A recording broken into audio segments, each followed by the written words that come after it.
Hello, I'm Dr. Lisa Belisle, and you are listening to or watching Radio Maine. And on Radio Maine, we like to celebrate creativity and the human spirit, which is why it's pretty wonderful to be with an extremely creative and very spirited human. This is Heather Shields, who is formerly the Senior Vice President and Broker at Legacy Properties, Sotheby's International Realty. But more importantly, somebody I've known for quite a while and really a self-made individual I'm very impressed by. So welcome back to Radio Maine. Thank you for having me, Lisa. So happy to be here. I love the way that you're welcome. And also, I love the fact that you and I didn't know anything about each other. And first, it was our daughters that actually brought us together. And I think it was soccer. Lacrosse. Okay, Yes. Of course. Sorry. I don't want to give the wrong small, but that was a very, very long time ago. It was a very, very long time ago. So who would have been able to tell that, I'd be like standing in the presence of greatness, this person that you've become, like as this self-made individual. I mean, it truly is impressive. And I just want to give you a lot of credit for that. Thank you. That's very kind of you. Thank you. So you were working for Chellie Pingree. Correct. And I'm hoping people who are listening who will know who Chellie Pingree is. But if not... At that time, she was the senator in Maine, actually. And now she's in the House of Representatives and represents us in the United States House of Representatives. And you have a very personal connection. Yes. So I grew up on North Haven Island. And Chellie she lived right up the road from us, actually. She had a farm, and we would get our milk and our eggs from her. And her daughter, Hannah, is best friends with my sister. And so it was a very natural connection. And of course, on a very small island, you know everybody very, very well. So I've known them for a very long time. And Chellie was wonderful and hired me to do constituent services way back when. So I feel like she taught me a lot about people and interacting with people and how to help people. If anybody looks up Chellie Pingree, one of the very early things that comes up is all about her sheep and her wool and her knitting. And so the person that she is now, kind of fast forward a couple decades, is very different than the person that I think everybody first knew her as. So in some ways, it's really interesting that you had that kind of early connection. And then in 2005, there was a few things that happened in between. 2005, you had this other pretty big transition yourself into real estate. But both of you, in parallel ways, kind of were a version of yourselves and then became a dramatically different version of yourselves. I love that. That's an interesting analogy. I hadn't thought about that. But yes, in 2005, I had been living on the island. I had a 5-year-old daughter, and I decided that I wanted to live on the mainland. So I left the island, which was a pretty big deal. And I look back and think, how did I do that? But I was, 32 years old and maybe 31, left the island and sort of didn't really have a formal education, didn't have formal training.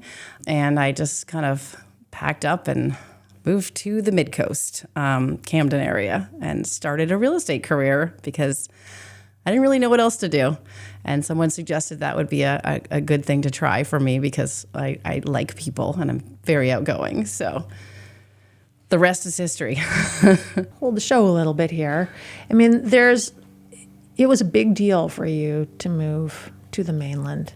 Because that is something that especially if you're growing up in a larger Maine island like North Haven, like your community is pretty well contained. So for you to full-time kind of leave that behind, especially as the single mother of a 5-year-old, like that was a hard decision to make. That was probably the hardest decision of my life, to be honest with you. It was all I knew. And as you said, when you're on this little island, we had, about 350 people there year round. And it was my community. It was what I knew. It was what my daughter knew. It was a big shift, a big change, a very painful change, but also one that I knew I needed to make if I was going to be true to myself and true to, what I was hoping for my daughter. And I look back and, like I said, I sort of wonder how I did it. And now I'm very grateful I did it. I'm still pay huge homage to the island. Like the island is such a special place. And The people are so special. My mom is still there. My sister lives there. My niece is there. My daughter's dad is there. Just a lot of really special people that I will never, ever lose ties to. But I think I made the right decision 20 years later. The thing I love about North Haven, too, is that I think it seems like almost everybody has a connection, in particular to North Haven. Like, I don't know what it is about North Haven, but, we've got artist Eric Hopkins, and, we've got the Pingrees, and we've got Nebo Lodge. And it does not take very much to find, like, the Kevin Bacon kind of story. I think it's less than Kevin Bacon. My husband says this all the time, actually. We'll be, I don't know, in California, wherever, visiting my daughter, and someone will say, oh, you're from Maine? We're in Maine.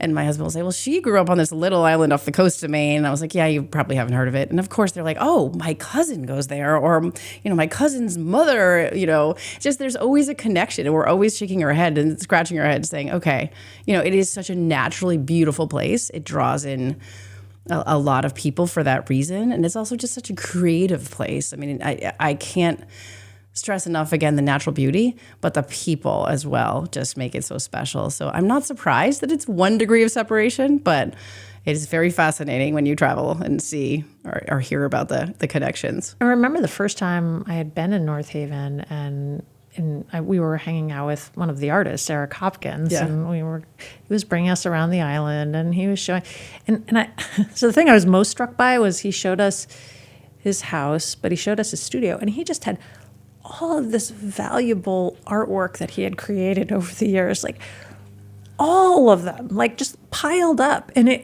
for me, it felt very metaphorical. Like there's just these treasures. There's these treasures over here. Or you're driving down the road and, oh, here's the place where we all stop and get oysters because these people happen to farm oysters. You just put like money in their bucket and then it's magic. Yeah. Yep. I mean, it's so interesting. It's interesting, but it's funny because, living in Portland, the largest city in Maine, right? I'm really bad at locking my doors. I'm really bad at like taking my keys out of my car. I trust everybody to a fault. Probably, well, I know I do trust everybody to a fault. And it's because of that upbringing. It's special. It's very much a throwback. But it's gotten me into trouble with keys, especially. So it's definitely a different lifestyle there. I am not going to tell anybody where you live in Portland because now that everybody knows you don't lock things, then it could be a problem for you moving forward. But yeah, I do think it's special on lots of different levels. Yeah. Like kind of the trust that you feel being out there in the middle of the ocean. Yeah. Yeah. You have to trust. I mean, it's just, those are the people who help you in a moment's notice. They're the people who you call when you're sick. They come when you're, when you've had a death or when, any sort of emergency, like, your boat's out to sea. I mean, those are the people that come and help you in a moment's notice. So trust is sort of innate, and it's also really special. There's also the sense that I love about islands in particular, that there's nobody who's coming to save you, so you better figure out how to do it. Resilience. And if you can't do it, you better know somebody else is going to do it, because there's only one chainsaw to go around. I mean, not that I'm saying that North Haven only has one chainsaw, but and I think that's something that not everybody quite understands, that if you want to have something done, it's a huge amount of effort. And so the first person to start with is yourself. 100%. Yeah. It teaches you resilience right off, from birth. I mean, and I think that's super special as well. But it's also, people forget, if you want to go to the doctor or the dentist or whatever it is, you're taking an entire day. And so I remember when I was a kid and they actually made our Fridays a half day at school so we could go to the mainland for our doctors and dentist appointments. Because think about it, as a school, being in school age, being a school age child, if you had a dentist appointment, you missed an entire day of school. You couldn't just go, So when I moved to the mainland and I took my daughter out of kindergarten, I was like, wow, this is epic. This is easy.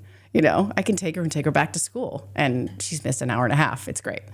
So I feel like there's the little things, if you run out of sugar, you're relying on your neighbor. There is a little grocery store, but you definitely learn a level of, again, resilience that it's hard to explain unless you've lived it. But it's a really special special trait that islanders have. One of the things that you and I were talking about just before we came on air is this idea that you, quote, don't have formal education or training, which to me I just think is so interesting because I have plenty of formal education. Yes, you do. I mean, I have more degrees than I need, let's be honest. And mostly it's become, I mean, yeah, okay, I earned these first few degrees and they've been great for being a doctor. You need to have degrees to be a doctor. The other ones I just continue to earn because I think it's kind of interesting. I like learning stuff. Yeah. But you like learning stuff too. So the fact that you say, I have no formal education or training, first of all, it takes a lot of training to eventually get to where you are in real estate. I mean, it's a high level of specialization that you've actually achieved. And also the things that you have had to teach yourself about business and connections and speaking, communicating, responsiveness. I mean, it's essentially like you've like created your own MBA, like as you go along. So I mean, it's easy for me to, I mean, I'm just astonished because I just follow like the path. Somebody's like, okay, take this class, I'll give you this grade. And you're like, I got to figure this out. Like, I got to know what I'm going to do next and how do I do that? I'm grateful to my mom and dad for teaching me to be pretty self-motivated. And I also have 2 younger sisters who I was always like the leader in the family. So I was always the bossy one. I'm sure they will agree to that. But I also think that for me, I am a different learner. I'm much more of a hands-on, do it, sort of then learn from it and fix my mistakes learner. And I was very hard on myself about that for a long time because I first of all, leaving that island and going to college for me was really difficult. And I went for 1 semester and I couldn't do it. I didn't like it. I missed the island. It was really, really tough for me. So when I moved back to the island, I felt like a failure. I felt like I had, dropped out of college. And, when people would ask me, I would just sort of have this, I'd be embarrassed. But it's funny now because I've completely shifted. And I think I've gotten to the point where I'm like, you know what? I'm proud because I do only have 1 semester of college under my belt, but I have an entire life of lessons that I've learned that I feel like, you don't have to follow the traditional path. You can still be successful in your own way, in your own right, by following what's true to you. And that's been, I think that's been one of my absolute biggest life lessons. My daughter obviously followed that traditional track and I'm super proud of her and she's happy and she does learn that way. But I think for me, figuring out where I learn and how I learn and being okay with it has been my biggest life lesson. Well, I want to back up and also say, by the way, people who have formal educations, I also like formal education. Yes, 100%. And I think teachers are very valuable. I think that path is really great for many people. Me too.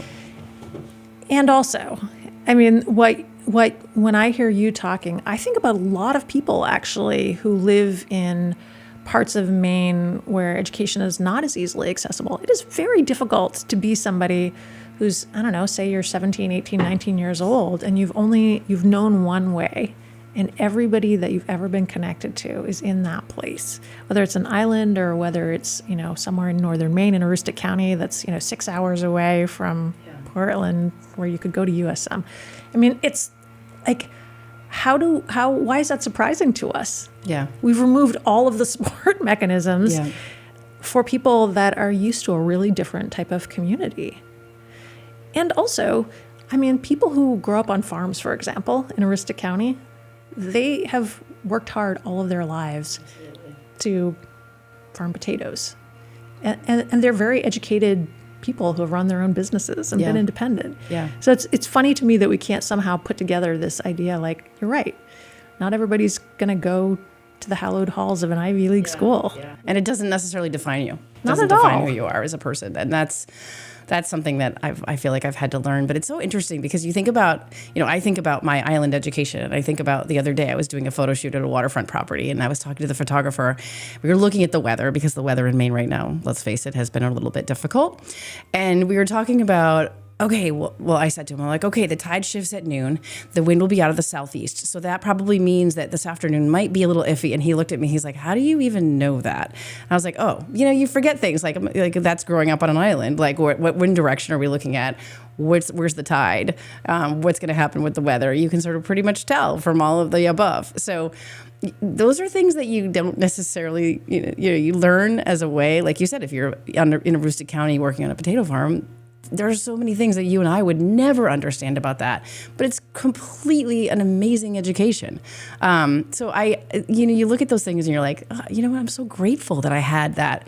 A dad who was a ferry captain who taught me all about the tides and the wind and what would happen as a result. I always like the northwest wind on the ferries, by the way. It's great for North Haven. Anyway, so as an aside, I certainly appreciate that about the different parts of our state and what they teach our young people. And it goes beyond our state, too, because so people who listen to the radio show know that I'm married to the Portland Art Gallery owner, and the art gallery director is your good friend Emma Wilson. Yes. So we happen to be driving all in the same car together, and she happened to call you up, and you're like, oh, okay. Well, I'm in, I don't know where it was, Utah, somewhere exciting place.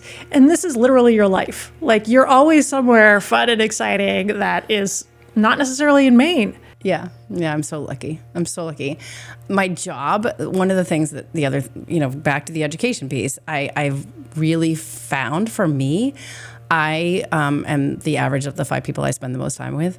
And so often I will look at real estate practices outside of the state of Maine and just think, okay, what are they doing? Because, we're always a little bit behind in Maine, and I certainly appreciate that. But it always comes our way, right? It just takes a little bit of time. So if I go to Utah, I don't think I was in Utah, but I think I can't remember where it was. But anyway, if I go somewhere very exciting. I know, somewhere very exciting. It wasn't me. I was sitting in the back of a car having somebody else drive me down the highway. It's more exciting than that. So. Yeah, no, it was a beautiful thing. But if I go to these different states and I meet with these agents who are in the Sotheby's International Realty Network, I'm learning best practices from them. I'm learning what we're about to see come down the pike and how to help people more in my job. Because my job is truly is about helping people with their biggest life decisions.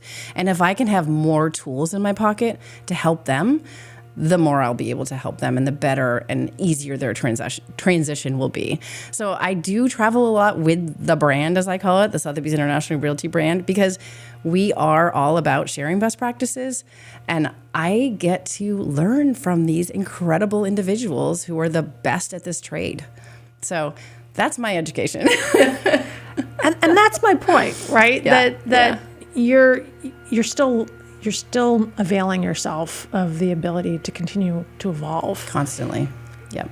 And you're also putting yourself in places where you get to know not just the things about where real estate is moving, but also, people move to Maine. Oh my gosh, yes. And so getting to know the people in other places who might potentially come to Maine, and maybe you're the one who's like, here is your next home. Here is your forever home. Yeah. Here's your downsize home. Here's your, whatever it Second is. home, yeah. Yeah, whatever it is. Yeah. And you, because Sotheby's is such a recognized international name, there's the opportunity to be like, oh, well, I was in your state last week, or I know people that know you. Or... Absolutely. Connecting people, people, because we were just named, I think it was in Barron's yesterday, Portland was named the #1 luxury market right now in the United States, which was super fascinating to me. And it's interesting, actually, because Emma and I talk a lot about the similarities between the Portland Art Gallery and the real estate market, because there's a giant similarity there, and our market and our trends tend to be very, very similar. But to see that yesterday, I was thinking to myself, that is the beauty of the Sotheby's brand, is that we have a broker who's an expert at their craft in every part of the country. So with all the people moving to Maine, which we're so excited about, we always have a connection to help them if they're going the other way or if they're going to be selling wherever they are. So I'm lucky that way too. And since we keep talking about all the things that I love about you, because I love you. I love you too. I want to also just say you're also, for somebody who has so many busy things going on, like at the drop of a hat, I think you were one of the first people who came on Radio Maine during the pandemic. You were like one of the yes. earliest. We hadn't figured out that like how to do things remotely. We were still like early stages. You're like, okay, I'll sign up. And then we asked you to come back. You're like, okay, I'm there. Like, I mean, and that like willingness to just kind of step in and engage and be responsive, I think it's sort of an ongoing suggestion that the things that happened early in your life shaped the person that you are now. Like almost like pretty much everybody's a friend until they're not. Yeah, exactly. But I mean, generally, you're the kind that's the island upbringing. That is definitely the island upbringing. And you don't want to kind of make, especially living on an island or even living in Maine. Yeah. You want to make, everybody should generally get along. You may not like everybody, but everybody should generally get along. Yeah. And to that end, like, you stay connected. Yeah. Yeah.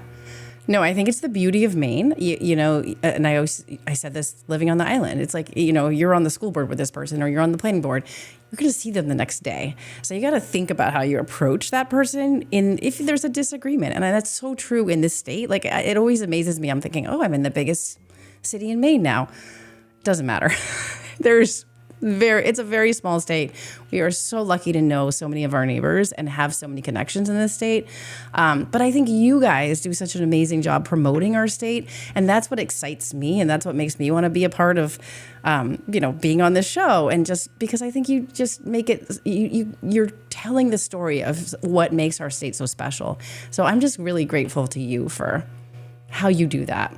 Well, I appreciate you saying that. I mean, it truly is my pleasure because I feel like, obviously we first knew each other through our daughters when we were both lacrosse moms. And I think the longitudinality that occurs, is so important because in perhaps larger cities, maybe you'll see somebody once, you'll never see them again. But I think that's less so than it ever was. I think most people can stay connected with other people even remotely in ways that they never were able to before. And I think there's something really important about that because one of the ways that people have become less civil to each other is by kind of putting them in the other category. Yes. Like, you're not me, I'm not you, I don't understand you, and therefore I'm not going to want to stay connected. But truly, if we can be thinking about this, like, I don't really get why this person does what they do, but that's okay. We're all human, and that's their place, and that's what they believe, and we have to respect that. I mean, again, I think that is such an important statement, and I think it's so much of what makes Maine so special is that we are not just a number, or we're not just, like you said, behind a screen or whatever. It's like we're seeing each other all the time, we're interacting all the time, and the more we can respect each other's views and have open, honest conversations and be okay with it, the better off we're all going to be. Yeah. So. And it's important too for our kids because 100%. I mean, my parents are both very connected to Maine. My kids, one lives in Maine and the other one, actually two live in Maine. The other ones are elsewhere. Yeah. And whether they come back and live or don't, yeah, I want them to still feel connected to Maine. Yeah. Yeah. Like, I'm going to someday be long gone from this earth, and whoever it is that comes down successively in the generations, it's a pretty special place. We're so lucky. Yeah. Anything exciting coming up for you in the next few months that you think people will want to know about? Anything exciting? A lot of exciting real estate happening. Certainly, we haven't seen the market in Maine slow down. That's for sure. So that's good. I've been working really hard on something called the Maine Women's Project that I'm trying to, again, similar to what you do with Radio Maine, just trying to lift up and promote our state through the incredible humans that we have living here and who are doing just incredible work. And I think, we have a friend who's going to be turning 60, so that's a big deal. I don't think we should actually out that person just in case. We won't out her, but we will eventually. But it is a big deal. Yes. So that's my excitement. Yes. Well, those are all very good things. And I really appreciate your taking the time to come in and reconnect, this time in person. Oh, I'm so happy to be here. Thank you for having me. Thank you so much. Thank you for coming in. I'm Dr. Lisa Belisle, and you have been listening to or watching Radio Maine, our video podcast where we celebrate creativity and the human spirit. And as we've been talking about in our Maine Love Fest today, generally about people with Maine connections. And today I've been speaking with Heather Shields, who is Senior Vice President and Broker at Legacy Property Sotheby's International Realty. But that's a mouthful. It's a mouthful. But all the title is well earned, so thank you. No criticism here. But certainly I hope that those of you who are watching and are local, I hope that you take the time to come hang out with Heather and I at one of our upcoming Portland Art Gallery openings. And if not, it is very easy to find Heather online. She's a wonderful human. Thank you for coming in today. Thank you so much for having me.